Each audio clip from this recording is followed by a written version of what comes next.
Takut telekom. Assalamualaikum, terus salam.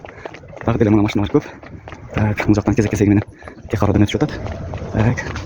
Барлық номерлерін алып кетішке кетішек. Мен бараң келгенде кеше ошол очередке келип өтүп өткөнмүн. Бүгүн мына мөрөнү чекирип эмне кыласыз? Башка төлөмдөрүн төлөп улам өткөзөбүз.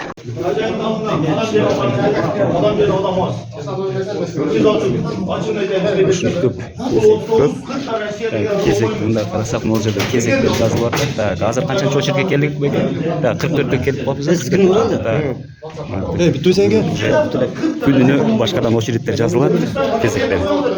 Мен 3 күндөн бери мынтип чуркап жүрүп, азыр бүгүн 44-нчү болуп жазылдым.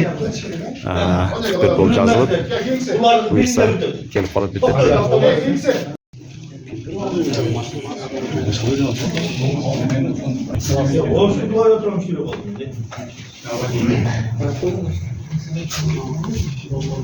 Дагы бир көйгөйлөрдөн бирөө операторлордун клавиатурасы да иштебей калыптыр. Компьютерлер да иштебей калды. Кезек күтүп, уруш жаңжырып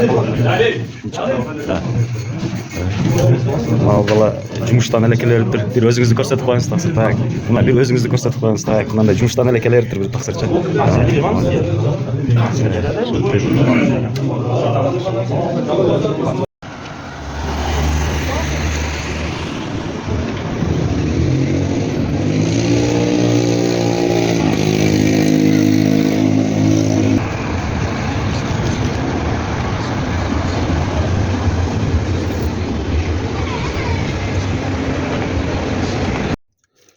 Assalamu alaikum, урматтуу туугандар, жердештер. Мына бүгүн 4-күн дегенде араң бүтүрүп алдык. Мына көйгөйүздү, машинабызды легалдаштырып алдык. Тек паспортун алдым. Анан камсыздандыруу полисин дагы алып алдым. Араң 4 күн дегенде бүтүрүп алдым. Очеред кезек өтө көп, өткөзөбүз деген адамдар. Анан өткөзө албаган адамдар деле көп.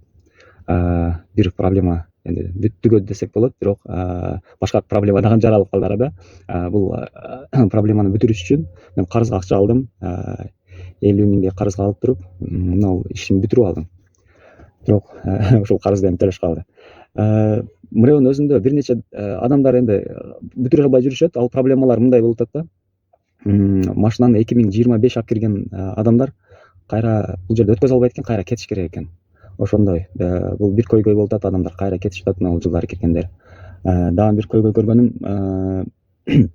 баягы тек кароодан өтүп, мөрөнүн ичине киргенден кийин номерлерди алып калат экен. Номерлерди алып калгандан кийин сиз документтериңизди кылып алгандан кийин уже үйүңүзгө кете берсеңиз болот. Бирок кээ бир адамдар ал жерде машинасын калтырып кете албайт.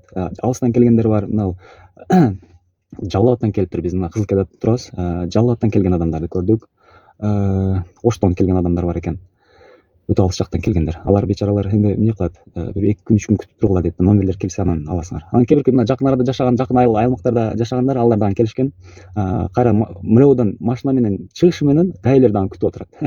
Биздин гаилер дагы аларды токтотуп, номерсиз жүргөн үчүн отдельно дагы бир штраф каралат экен. Балдар, бир-эки балдар кече кайра мөрөөгө келишти. 10 миңден штраф салыптыр.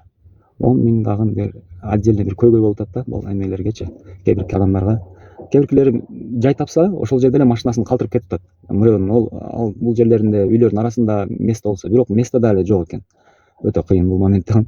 Мен ойлойм да, эмнеге ушинтип даяргерчилик көрбөй туруп эле баштай бердиңиздер, өкмөт мындай айтты, даяргерчилик көрбөй эле, анан проблеманын үстүнө проблема. Же болбосо справка жазып берсеңиздер, адамдар үйүнө чейин жетип алат ошол машинасы менен. Главное, правасы болсо, үйүнө жетип алса, ушинтип уруксат берсеңиздер дагы болмок. Анан ага деле уруксат берип, андай справка бербей туруп, же болбосо бир чоң площадкалардан мындай көрүп берсеңиздер болот эле, адамдар ошол жерге машинасын коюп, номер алгыча кетип турмак. Азыр машинасын минип чыгып атат мөрөөдөн. Гаилер ошол жерде эле айланып жүрүшөт. Ошол жерде эле тутуп, штрафты салып туруп, кайра эметип коюп атат. Элди өзүнө эле эме карызга тыгып коюп атат да. Анан кээ бир эмелерди башка көйгөйлөрдөн мына машиналарда штрафтар бар экен, ошо штрафтар чыгып калып атат. Эң аз дегенде мында 500 миң, анан эң көп чыкканда 50 миң, 70 миң деп ошондой штрафтарды көрдүк. Алардан ойлонуп, кээ биркилер ойлонуп, жок, бул машина анча деле турбайт. андан көрө запчастка эме бере берсем ошентип деген ойдо жүрүшөт адамдар. Ушундай энди дагы бир убакыт берип адамдарга, себеби көпчүлүк өтө албай калат мына бирине чейинчи. Убакыт берип, анан акчаларын дагы карап берсеңиздер жакшы болот эле өкмөттөгүлөрчү. Себеби өтө биздин мына Баткен облусуна өтө эле кыйын да бул акчачы. 50 миң, 100 миң деген акча өтө кыйын болду. Ошондуктан бир көрүп берсеңиздер. Анан комментарийдерде окуп атам, андар өзүңөр шайлагансыңар, өзүңөрдөн көргүлө дегендер. Эми эмне болгондо деле өкмөттүн дагы жакшы жактарын көрүп атабыз, жолдор оңдолуп атат, жаңы үйлөр салынып атат. Эми доступный жилье деген бир эме дагы программа чыгарса, мына жаш үй бүлөлөр же бирке майып сайып бар немелери барлар, ошолорго дагы доступный жилье болсо жакшы. Ал жөнүндө эле сүйлөшөбүз. Буюрса өкмөт деле аларды карап берсе керек эме. Бир доступный эмелерди көрүп берсе керек. Ошол анан комментарийде урушпаңыздар. Окуп атам сиздердин комментарийиңиздерди. Кээ бир кезде көпчүлүгүңүздөрдө көйгөй билинип эле турат мына акча маселеси. Эч жумуш жок, мына штрафтардын көлөмү өтө чоң.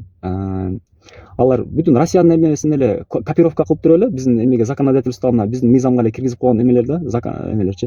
Өтө кымбат. Мына жол эреженин эмелери, штрафтары өтө кымбат да. Өтө кымбат. Биз анча акча иштейбизби, өкмөт мындай башка эле планетадан келип эметип калгандай да. Булар төлөй берет. Боло берет, көтөрө берет, ойлойбу, билбейм, же бизде ушунчалык эле эме болуп кеттикпи, Европа, Америкадагыдай иштеп эметип акча маянабыз, айлыктарыбыз көбөйүп кеттиби, билбейм. Мына бирок Баткенде андай эле эмес да эми. Аны кече дагы айтып аткам, бизде отдельный проблемаларыбыз бар. Мына сентябрь келди, балдарыбызды мектепке даярдап, кийим кече эмелерин кылып, алар деле арзан эмес, кийим кече, китептерини баарын даярдап жөнөтүштү, бир кыйла акчага түштү. Андан кийин эле мына сууктар түшүп атат, биз көмүр алышыбыз керек. Канча эрте алсак ошончо арзан. Кышка барып туруп дагы деле көмүрлөр кымбат болот. Картошка, пияз, сабыз, мына эт өтө кымбат. Өтө кымбат. Алар деле мына билбейм, четке чыгып кетип атабы, импорт болуп.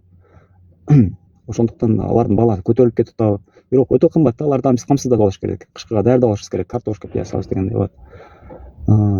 Бир проблеманы жок кыла албай турсаң эле экинчи проблеманы дагы неметип даяр турат. Бул жактан. Мейли, рахмат, баары рахмат. Легалдаштырып алдык машиналарыбызды, көпчүлүгүбүз. Өкмөткө деле ушул жагына дагы карап бергенге рахмат. Бирок дагы деле айтып кете турган нерсе өтө кымбат болуп атат, өтө кымбат. Макул. Тынч аман болуңуздар элим. Аман болуңуздар, дагы көрүшкөнчө.